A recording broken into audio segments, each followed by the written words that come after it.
Hey folks, this is Vince with Dad's Gaming Addiction, and today we're going to take a very brief look at the game Lords of Waterdeep. This game is for 2 to 5 players, ages 12 and up, and the average playtime clocks in around 45 to 60 minutes. In this game, players will be assuming the role of various lords who will be trying to earn the most victory points by recruiting adventurers, by owning real estate, and completing quests. Let's just take a quick moment to look at the components and see how the game is played. Alright, now as you can see here, there are a number of different components. I'm not going to touch on every single one, but I will, cover the highlights. Now off to the left here are the player mats. There are 5 of them, and each player will be receiving 1. Just basically they represent a particular faction. Each faction is the same. There's no special abilities or anything like that across these various factions. It's just they're separated by color. Each player mat has the ability for like an agent pool. You can put your available agents up here, which I'll explain in a minute. You can also put your completed quests down here. Lords of Waterdeep place face down under your player mat. So again, this sort of will help to organize the player. Now, as far as the rest of this goes, you've got a number of different things going on here. You've got these intrigue cards. Think of these as event or action cards that players can make to change the rules of the game or to give them bonuses in a particular way. You've got some pieces down here. I believe this is like the ambassador and the first lieutenant markers. I'm not going to get into that. But they do show up in the game on occasion. You've got these quest cards. Players will be trying to complete these various quests. Let's see if I can zoom in on one of these anyway. Each quest has a requirement, and you'll need to fulfill that requirement in order to earn a particular reward. Some rewards earn money, some earn victory points, and different things like that. So you'll need to pay attention to what each quest calls for. Now, under that particular stack of quest cards, you've got the first player marker. Unlike other games that I've played, the first player will actually change hands from time to time. I mean, this is common among worker placement games, so I shouldn't say that. But in this case, players will be moving around this first player marker from time to time as they land on a particular spot on the board. But again, I'll cover that later. You've also got these Lords of Waterdeep cards. Basically, let's see if I can get these out. There we go.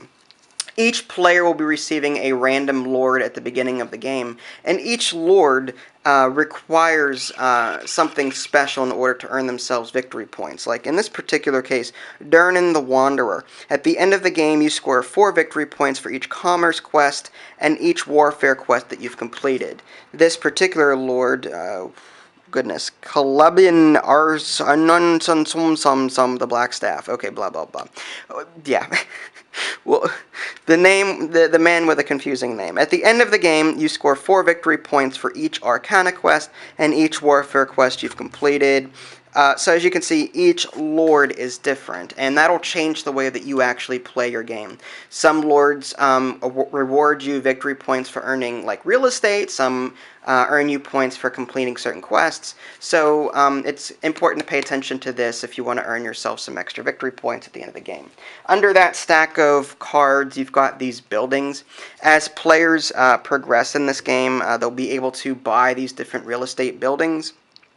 And think of these buildings as places that people can assign their quote-unquote workers to. They're called agents. But they can assign these workers to in order to gain some sort of resource. And the owner of that building will actually gain something for their trouble for actually owning it. So if you own a lot of real estate, you can gain a lot of resources just by having people land on your buildings. So there's a strategic element to that as well. Alright, now as far as the rest of it goes, you've got these little marker pieces here. These are score markers. Basically, players will be moving this along the board score track around the outside, which is located around the outside of the board. As players earn points, they'll just simply move that along. And if they happen to lap the entire score track and get over 100 points, and they'll start back at 0 again, they can place this 100 point marker right underneath their score marker, just so that they can remember that they have earned more than 100 points.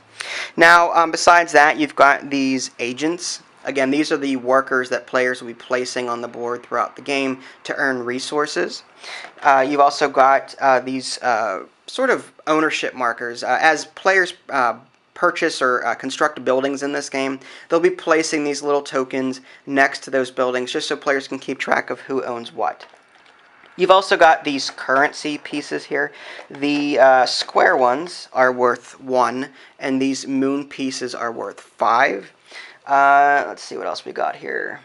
You've also got these victory point gems. Basically, these will be placed on buildings that have not been constructed yet and will give players an incentive to actually buy them and put them onto the board. So the longer that a building stays on the available purchasable area on the board, the more victory points that it will accumulate and will make it more appealing. And finally, you have all of your resources over here. You've got, these represent the various adventurers in the game. You've got your clerics in white, your fighters in orange, your rogues in black, and your wizards in purple. With regard to game setup, as you can see, the board is fairly large and there are a lot of different components to take into consideration. So you'll definitely want to read the manual ahead of time just so that you can answer any specific questions that you may have. But just to sum it up, you've got these score markers. You'll be placing them on the 0 space in the upper left-hand corner, and you'll be moving those markers along the score track as players earn victory points. You've got your quest cards here. This is where all of the quest cards will go after they've been shuffled. 4 will be placed face up in the available spaces. You do have a discard pile for them here. Also, each player will be receiving 2 quest cards face up. I didn't have a lot of space to work with here in order to get everything in one shot, so I apologize. Normally the quest cards would be off of the player mat, but for video purposes they're right here. As far as the buildings go, those, again, they're shuffled face down. 3 are placed face up into these building spaces here. You've also got these intrigue cards on the bottom left here. Again, these are shuffled, placed face down. There is a discard pile right here. Each player will receive 2 intrigue cards to start. As far as the workers or the agents go, each player will be receiving a certain number of these agents depending on how many people are playing the game. In a 2-player game, each player receives 4 agents. Now, an extra agent is placed on the board on the specific color, and the game is played over a series of rounds, and when the round reaches round 5, I believe, yes, round 5, each player will be receiving an extra agent. Now, as far as these gems go, again, the game is broken up into a series of rounds, 8 rounds to be exact. 3 of these gems are placed on each of the round spaces, and they'll be placed on these buildings as the game progresses, just to give players an incentive on purchasing some of the more unpopular buildings in the game.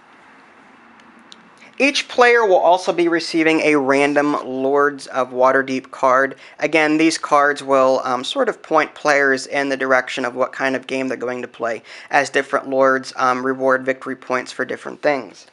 Finally, you have this currency. Each player is awarded a certain amount of currency depending on who's the first player. The first player of the game will receive 4 coins, and every player thereafter in clockwise order will receive 1 more. In this case, blue has been given 4 of these coins, whereas red has been given 5.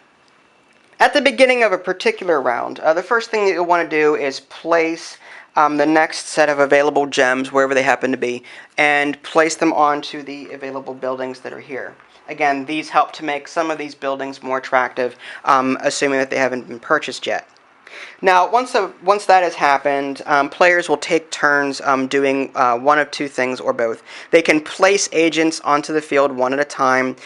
For example, if blue were to take their turn, they can place an agent. Then red will take a turn, they'll place an agent. Then blue will go back and place an agent. And while players are placing agents, they'll have the extra ability to complete quests if they manage to satisfy the victory conditions listed on the card. Now, as players assign agents to the board, various things will happen. They'll take the action immediately. For example, if a player were to land on this black staff tower, they would be able to place one of these purple cubes onto their player mat. If a player were to go to the Field of Triumph, they would be able to place 2 of those orange cubes onto their player mat. If they go to the Castle Waterdeep, they'll be able to claim ownership of the first player marker so that they can take their turn first on the next round, and they'll also be able to draw an intrigue card. If they go to Waterdeep Harbor, they can play an intrigue card. If they go to the Builder's Hall, they can choose one building and place it on one of these available spaces. So as you can see, there are a lot of different things going on here. 4 coins in Aurora's Realm shop, a cleric, rogues. You can get quests up here to add to your available quests in your player mat. So yeah, there's a ton of different spaces to choose from. But as the game progresses, players are also going to be purchasing these buildings and placing them onto these available spaces.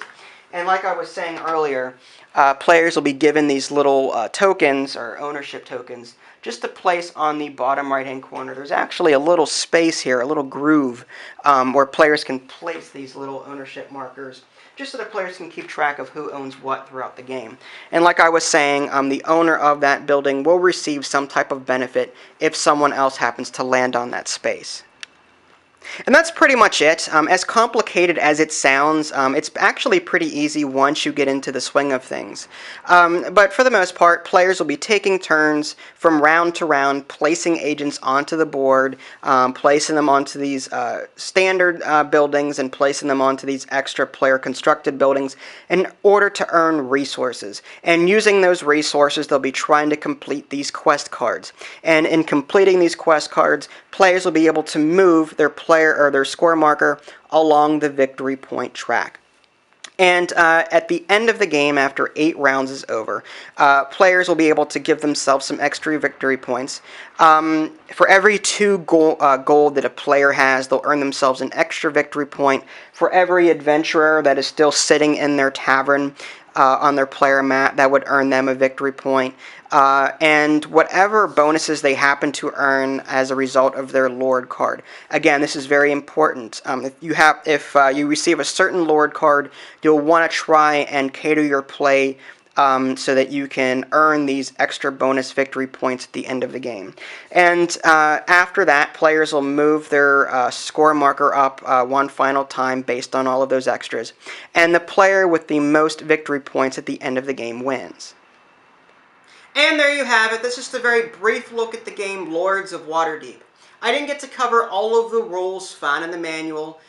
For example, there are mandatory quests that players will have to complete before they can complete their other quests.